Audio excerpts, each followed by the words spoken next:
Assalamualaikum warahmatullahi wabarakatuh. Perkenalkan, nama saya Andresita. Pada kesempatan kali ini saya akan memaparkan outline penelitian yang telah saya buat, yaitu yang berjudul Peningkatan Keterampilan Berbicara dengan menggunakan strategi grup resum pada siswa kelas 11 IPS SMA Negeri 1 Balai Kabupaten Sanggau.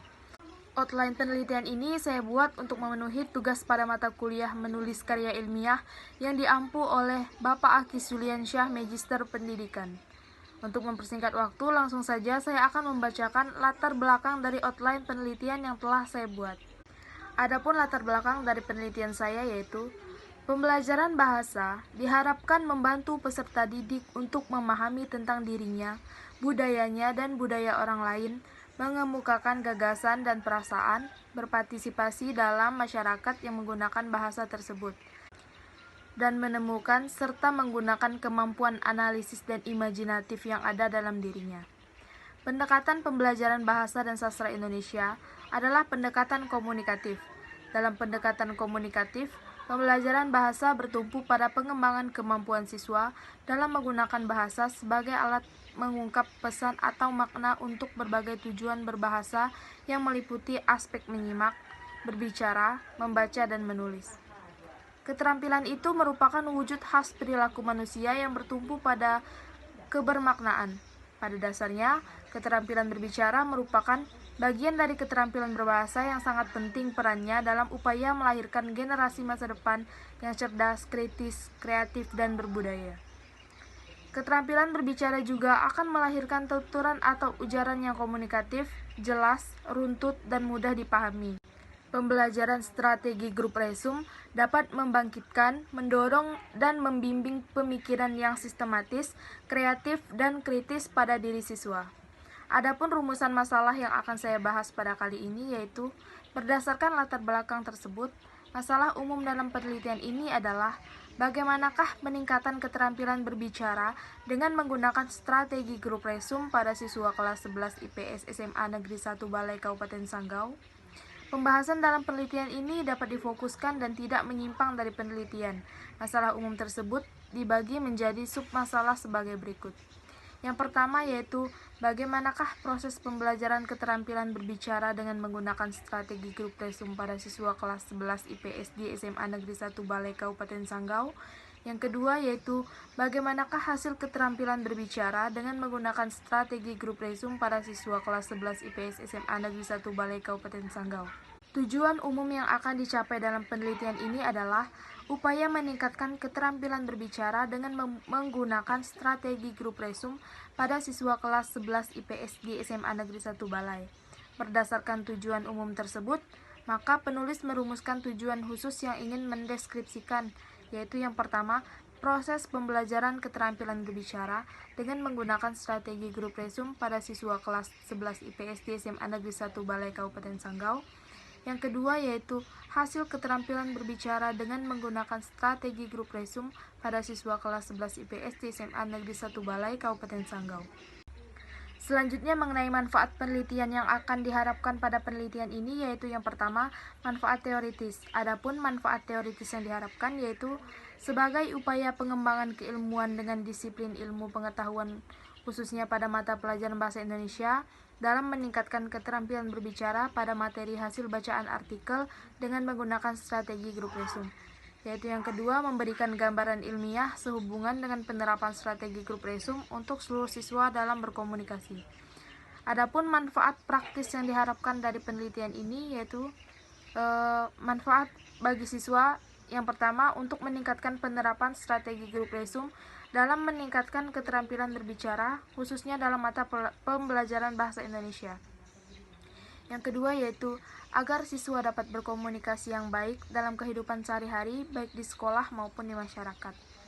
Dan yang terakhir yaitu dapat meningkatkan keterampilan berbicara yang aktif dalam penerapan strategi grup resum untuk seluruh siswa dalam berkomunikasi.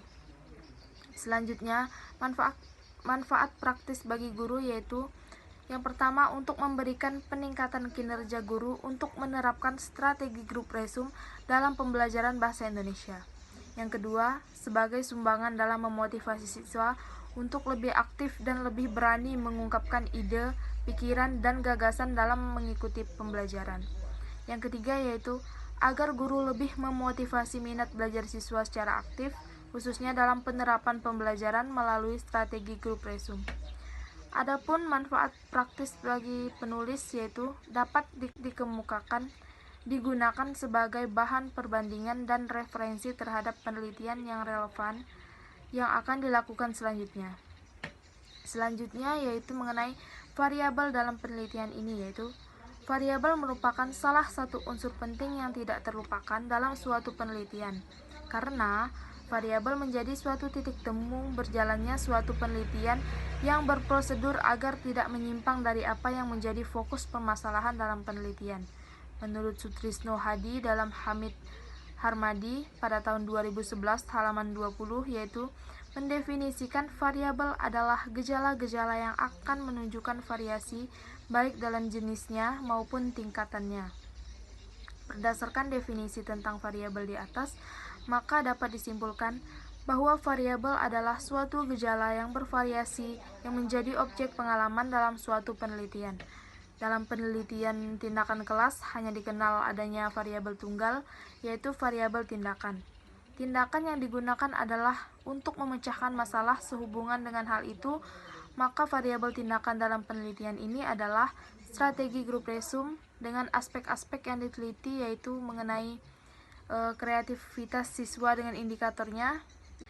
Yang kedua, elaborasi, yaitu kemampuan untuk mengembangkan gagasan. Yang ketiga yaitu keluasan berpikir, yaitu kemampuan untuk memproduksi sejumlah ide dalam kelompok. Adapun aspek selanjutnya yaitu kerjasama siswa dengan indikatornya, yaitu yang pertama untuk menjadikan interaksi dan keakraban antar siswa lebih baik. Yang kedua, membiasakan anak didik untuk mendengarkan pendapat orang lain sekalipun berbeda pendapatnya.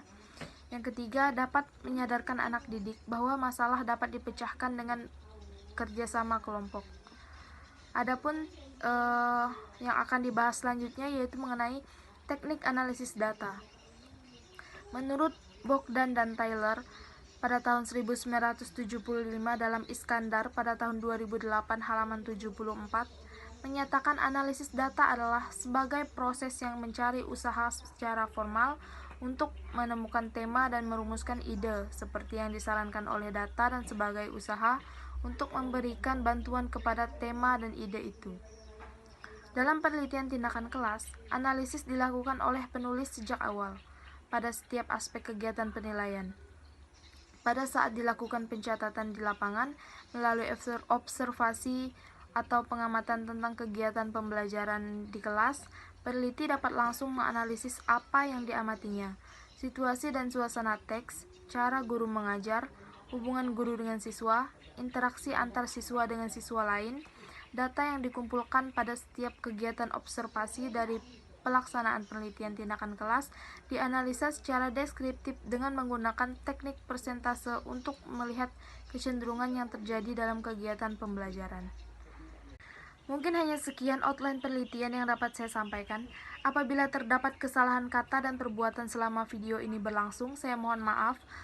Atas kurang dan lebihnya, saya ucapkan terima kasih. Assalamualaikum warahmatullahi wabarakatuh.